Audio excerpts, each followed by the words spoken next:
বিশ্বকাপ মানেই কোটি কোটি দর্শকের উন্মাদনা, প্রিয় দলের জন্য সমর্থন আর বিশ্ব সেরাদের লড়াই। তবে মাঠের বাইরেও বিশ্বকাপকে ঘিরে গড়ে ওঠে আরেক বিশাল অর্থনৈতিক কর্মকাণ্ড, ক্রীড়াবাজি বা স্পোর্টস বেটিং। 2026 সালের ফিফা বিশ্বকাপকে কেন্দ্র করে এবার সেই বাজার ইতিহাসের সব রেকর্ড ভাঙতে যাচ্ছে বলে ধারণা করা হচ্ছে। তবে শুধু ইউরোপ আমেরিকায় নয়, বাংলাদেশেও ফিফা বিশ্বকাপকে ঘিরে চায়ের আড্ডায় জুয়ার আসর বসছে বলে ধারণা করছেন বিশ্লেষকরা। স্যান্ডেলিনা সো, রূপচর্চায় আভিজাত্য। আমরা যখন বিভিন্ন মার্কেটে দেখি, বিভিন্ন দোকানে দেখি যে অনেক মানুষ বসে খেলা দেখছে, একটা সময় ধারণা করতাম, একটা সময় তাই ছিল যে খেলা দেখতো। তো এখন যেটা হচ্ছে যে মনে করেন যে এই যে এখন ফুটবল খেলা হচ্ছে, যে এই পেনাল্টিতে গোল হবে কি হবে না, এটার উপরে মনে করেন সবাই মিলে একটা বেট ধরল, এবং সেটার উপরে যে হেরে গেল সে সবগুলো টাকা দিয়ে দিল, যে জিতে গেল সে। এইভাবে কিন্তু সাধারণ মানুষ প্রতিদিন, আমাদের তো ক্রিকেট এখন খুবই একটা পপুলার খেলা, এবং প্রতিদিন এটা নিয়ে খেলা দেখছে সাধারণ মানুষ, এবং নিয়মিত এখানে তারা জুয়া বেটিং করছে, এবং তারা অনেকে নিঃস্ব হচ্ছে। কারণ জুয়া খেলার ব্যাপারটাই এরকম যে আলটিমেটলি কেউ, বেশিরভাগ লোক হারবে, একজন দুজন জিতবে। আন্তর্জাতিক গণমাধ্যম সিএনবিসির এক প্রতিবেদনে বলা হয়েছে, 2026 সালের ফিফা বিশ্বকাপকে ঘিরে বিশ্বব্যাপী বাজির পরিমাণ $50 বিলিয়ন ছাড়িয়ে যেতে পারে। 2022 সালের কাতার বিশ্বকাপে যেখানে বাজির পরিমাণ $35 বিলিয়ন বেশি ছিল, সেখানে এবারের আসরে সেই অঙ্ক আরো অনেক বড় হওয়ার সম্ভাবনা দেখছেন বিশ্লেষকরা। মেক্সিকো সিটিতে শুরু হওয়া এই বিশ্বকাপ চলবে প্রায় 6 সপ্তাহ।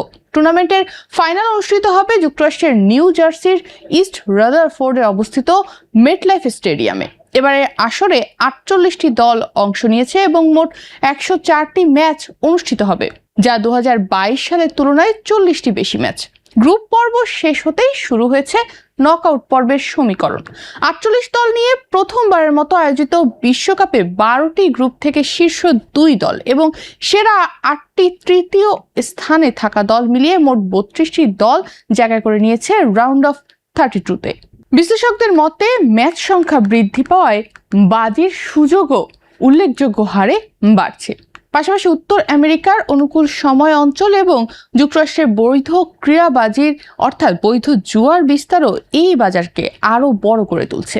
ম্যাককোয়ারি বিশ্লেষক চ্যাড বেইননের মতে, বিশ্বকাপকে ঘিরে অনলাইন গেমিং ও স্পোর্টস বেটিং খাতে বড় ধরনের আর্থিক প্রবৃদ্ধি এবার আসতে পারে। বিশেষ করে যেসব প্রতিষ্ঠান ফুটবল প্রেমী গ্রাহকদের বড় একটি অংশকে আকৃষ্ট করতে সক্ষম হবে, তারা সবচেয়ে বেশি সুবিধা পাবে।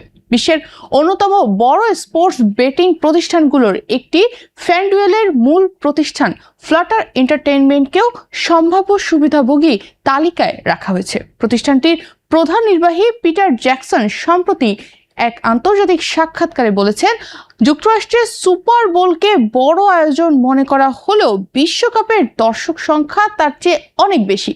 তার ভাষ্য অনুযায়ী কাতার বিশ্বকাপের ফাইনাল প্রায় 150 কোটি মানুষ দেখেছিল এবং পুরো টুর্নামেন্ট অনুসরণ করেছিল প্রায় 500 কোটি মানুষ। ইয়াহু স্পোর্টসের এক প্রতিবেদনে বলা হয়েছে, জনপ্রিয় প্রেডিকশন প্ল্যাটফর্ম পলিমার্কেট এবং যুক্তরাষ্ট্রের নিয়ন্ত্রিত প্রেডিকশন মার্কেট কালশিতে সবচেয়ে বেশি আস্থা রাখা হচ্ছে ফ্রান্সের ওপর। পলিমার্কেটের হিসাব অনুযায়ী বিশ্বকাপ জয়ের সম্ভাবনায় ফ্রান্স এগিয়ে রয়েছে 23% নিয়ে। খুব কাছেই রয়েছে বর্তমান বিশ্ব চ্যাম্পিয়ন আর্জেন্টিনা, তাদের সম্ভাবনায় ধরা হচ্ছে 22%। এরপর রয়েছে স্পেন 11%, ইংল্যান্ড 10% এবং ব্রাজিল 6% সম্ভাবনা নিয়ে। একই চিত্র দেখা যাচ্ছে কালশিতেও, সেখানেও ফ্রান্সের জয়ের সম্ভাবনা ধরা হচ্ছে এবারের বিশ্বকাপে 20% এবং আর্জেন্টিনার 16%। অর্থাৎ বাজি ধরাদের বড় অংশ মনে করছেন এবার শিরোপার আসল লড়াই ফ্রান্স ও আর্জেন্টিনার মধ্যে সীমাবদ্ধ থাকতে পারে।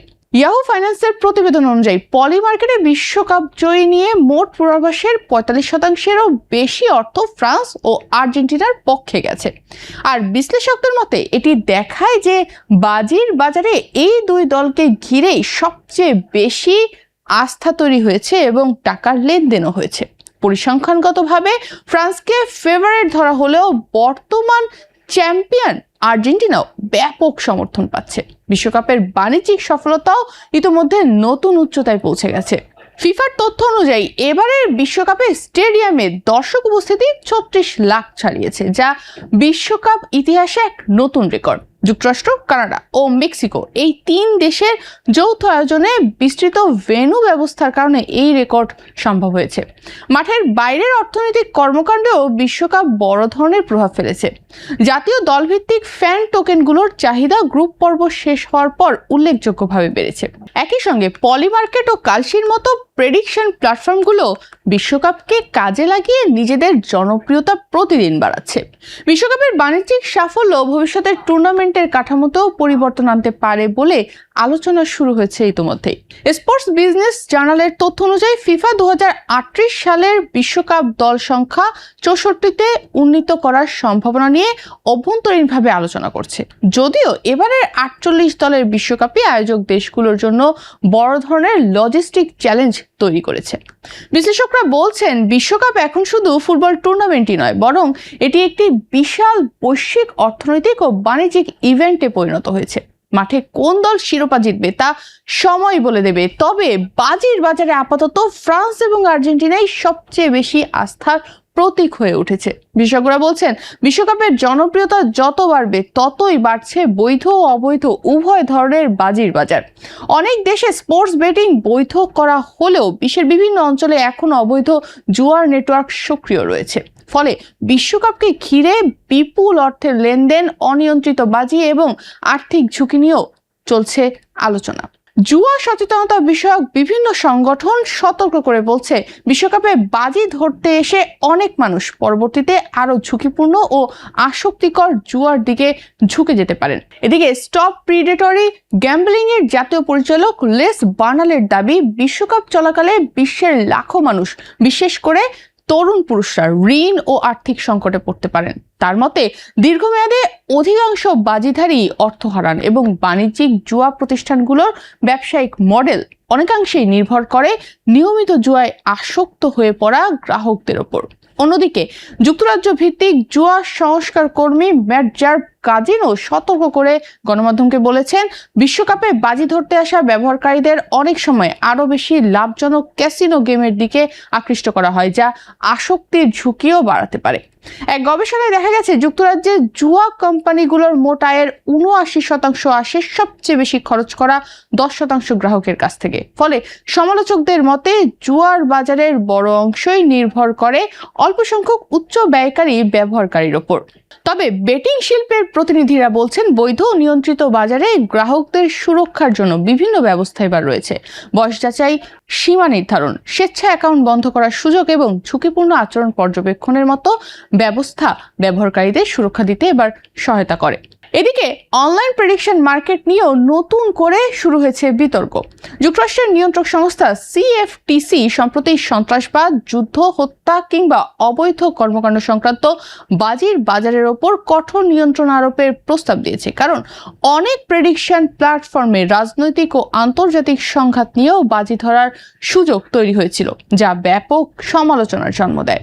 এদিকে আর্থিক খাত বিশ্লেষক ATM তাহমিদুজ্জামান বলছেন, বিশ্বকাপ ঘিরে বৈশ্বিক বেটিং বাজার যখন $50 বিলিয়ন ছাড়ানোর পথে, তখন এর প্রভাব বাংলাদেশেও কম নয়।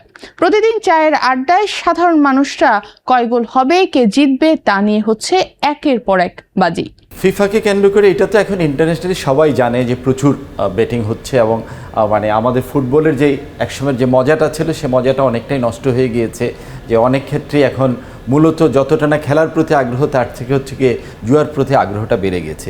দুঃখজনক হচ্ছে যে এই জুয়াটা মহামারীর মতন আমাদের দেশের সাধারণ মানুষের মধ্যেও এটা প্রভাবিত হয়েছে। এখন সাধারণ মানুষ একসাথে বসে আছে, কয়েকজন ড্রাইভার একসাথে বসে আছে, কয়েকজন কৃষক একসাথে বসে আছে, কয়েকজন দিনমজুর একসাথে বসে আছে, তারাও 5 টাকা 10 টাকা করে এই জুয়ার মধ্যে ঢুকে যাচ্ছে, যেটা কিনা আসলে আলটিমেটলি আমাদের জন্য খুবই ক্ষতিকর। এবং তার জন্য একটা কৃষকের জন্য 10 টাকা 20 টাকা 25 টাকা কিন্তু অনেক বড় টাকা। সেই টাকাটা যখন সে এভাবে ধ্বংস করছে, তার আলটিমেটলি পরিবারে গিয়ে প্রভাব পড়ছে। অর্থনীতিবিদদের মতে, দেশে ক্রীড়া বেটিং আইনগতভাবে বৈধ না হলেও অনলাইন বেটিং সাইট ও বিভিন্ন আন্তর্জাতিক প্ল্যাটফর্মের মাধ্যমে অনেক বাংলাদেশি বিশ্বকাপের ম্যাচে বাজি ধরছেন বলে সংশ্লিষ্টরা মনে করছেন। বিশেষ করে ফেসবুক, টেলিগ্রাম ও বিভিন্ন অনলাইন গ্রুপে ম্যাচভিত্তিক বাজি, স্কোর পূর্বাভাস এবং অর্থ লেনদেনের প্রবণতা বড় টুর্নামেন্টগুলোর সময় বেড়ে যায়। বিশেষজ্ঞরা বলছেন, অনলাইন বেটিং এর বিস্তার শুধু অর্থনৈতিক ক্ষতির ঝুঁকি নয়, বরং আসক্তি, ঋণগ্রস্ততা এবং সামাজিক সমস্যাও বাড়াতে পারে। তাই বিশ্বকাপের উন্মাদনার পাশাপাশি এ বিষয়ে সচেতনতা বাড়ানো জরুরি। আমি বেশি কনসার্ন হচ্ছে আমাদের সাধারণ মানুষ এটার মধ্যে ঢুকে গিয়েছে অনেক বেশি হারে। মিডল ক্লাস থেকেও আরও নিচের ক্লাস, যারা নিম্ন শ্রেণী কিংবা নিম্ন মধ্যবিত্ত, তারাও তাদের অবসর সময়টাতে কিছু না কিছু চায়ের দোকানে বসে জুয়া খেলছে, এবং মূলত সবগুলো জুয়া খেলাই হচ্ছে গিয়ে আজকাল খেলা কেন্দ্রিক। দিন শেষে বিশ্ব ফুটবলের সবচেয়ে বড় আসরকে কেন্দ্র করে এবার শুধু মাঠের লড়াই নয়, অর্থনীতির অন্দরেও চলছে হাজার হাজার কোটি ডলারের আরেক প্রতিযোগিতা। সবকিছু ঠিক থাকলে 2026 সালের ফিফা বিশ্বকাপ ইতিহাসের সবচেয়ে বড় ক্রীড়া আসর হওয়ার পাশাপাশি ইতিহাসের সবচেয়ে বড় বেটিং বা জুয়ার বাজার হিসেবেও নতুন রেকর্ড গড়তে পারে বলে ধারণা করছেন আন্তর্জাতিক বিশ্লেষকরা।